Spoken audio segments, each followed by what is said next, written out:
Hikayat Indra Bangsawan. Seorang raja yang bernama Indra Bungsu dari negeri Kobat Syarial. Setelah berapa lama di atas kerajaan tiada juga memperoleh putra. Maka suatu hari ia pun menyuruh orang membaca doa kunut dan sedekah kepada fakir miskin. Pada akhirnya, sang ratu Sidik pun hamil dan melahirkan 2 orang putra. Anak pertama lahir dengan panah dan yang kedua dengan pedang.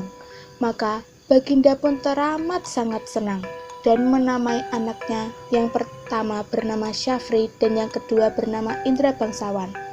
Beberapa tahun kemudian, setelah beberapa lamanya mereka belajar ilmu senjata, ilmu hikmat, dan isyarat di peperangan, maka Baginda pun bimbang tidak tahu siapa yang patut dirayakan dalam negeri, karena kedua anaknya sama-sama gagah.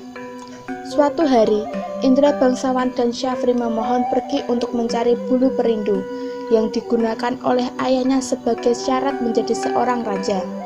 Mereka masuk hutan untuk mencari bulu perindu. Suatu hari hujan turun dengan sangat lebat dan hutan menjadi gelap gulita. Suasana pun mencekam. Maka Syafri dan Indra Bangsawan pun terpisah. Dan akhirnya Syafri tiba di sebuah taman dan bertemu sebuah gendang yang dibukanya dan dipukulnya. Tiba-tiba ia mendengar suara orang yang melarangnya memukul gendang itu. Lalu diambilnya pisau untuk merubek gendang itu dan muncullah Putri Ratnasari dari gendang. Putri Ratnasari menceritakan bahwa negerinya telah dikalahkan oleh Garuda. Maka itu sebabnya ia ditaruh orang tuanya di gendang. Indra Bangsawan pergi mencari saudaranya. Ia sampai di sebuah gua dan bertemu dengan seorang raksasa. Raksasa itu menjadi neneknya dan menceritakan bahwa Indra Bangsawan sedang berada di negeri Entrabata yang dipimpin Raja Kabir. Raja Kabir itu takluk dengan Buraksa. Raja akan menyerahkan putrinya yaitu Putri Ratnasari sebagai umpeti.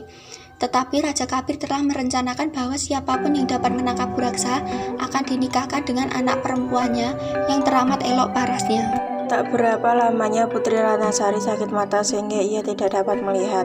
Para tabib pun mengatakan hanya susu harimau yang beranak mudalah yang dapat menyembuhkan penyakit itu.